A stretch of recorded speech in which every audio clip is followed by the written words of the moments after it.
Up to naman na most wanted po sa Dagupan City, Timbog, sa bayan po ng Asingan. Para sa detalye kasama natin, Idol Denise Brillante.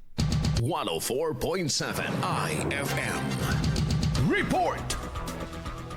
Naaresto ang top 2 most wanted person ng Dagupan City matapos ang sanib puwersang operasyon ng Dagupan City Police Office noong linggo. Kinilala ang suspect bilang lalaking residente ng barangay Pugo Chico, Dagupan City at wanted para sa kasong carnapping na may inirerekomendang piyansang 300,000 pesos. Isinagawa ang operasyon sa barangay Baro, Asingan sa pangunguna ng Police Station 1 katuwang ang iba pang police units. Matapos ang operasyon, isinailalim ang suspect sa medical legal examination bago dinala sa himpilan ng pulisya para sa dokumentasyon at tamang disposisyon. Kasama mo mula rito sa IFM News Dagupan, ito si Idol Denise Brillante, Tatak, IFM.